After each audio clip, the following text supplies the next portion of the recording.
ઘોઘંબાના ભગત ફળિયામાં સરદાર રાઠવાના કાચા મકાનમાં રાત્રિના સમયે તસ્કરોએ મંદિરના પેટીમાં મૂકેલ રોકડ તથા ચાંદીના કડલાની ચોરી કરી હતી. દરવાજા વિનાના અને કાચા મકાનમાં તિજોરી કે કબાટ જેવી વસ્તુઓ ના હોય. રાઠવા દંપતીએ રોકડ તથા ચાંદીના ભોરિયા ઘરમાં આવેલ મંદિરની લાકડાની પેટીમાં મૂક્યા હતા.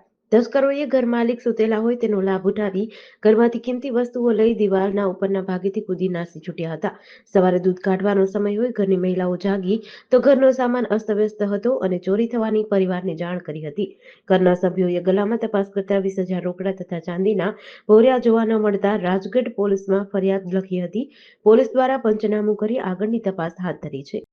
આ રાતે અમે ઊંઘી ગયેલા ને ત્યાં સુધી આ ચોરી થઈ તો બધું અમને ખબર ના પડી એની રીતે કાઢી જા. પછી અમને ખબર પડી કે સવારમાં 5 વાગે દૂધ કાઢવા ઉઠ્યા ને ત્યાં તો બધું ખુલીને જોયું તો બધું પડી રહેલું તે વેણી ગયેલા. પછી અમે આવ્યા તો ખોદવા પડ્યા. પછી પાછળની દિવાલે રહીને સરકીને પેલી બાજુ લઈ જા, કાઢી લઈ જા. પછી સવારે અમે ઉઠ્યા તો ખબર પડી કે લઈ જા સોરસે એવું ખોળામખોળ કરવા પડ્યા છો. તો લઈ જશો તો 20,000 રૂપિયા મેલેલા હતા પેટીમાં. તે પછી 2 દાગીના લઈ જા ભર્યા 500 ગ્રામના. પછી પોલીસને જાણ કરી? હા, પોલીસને જાણ કરી તો આયા પછી તો બધું લખી લઈ જશે. JDC ન્યૂઝ સાથે યોગેશ કનોજિયા, ઘોઘંબા.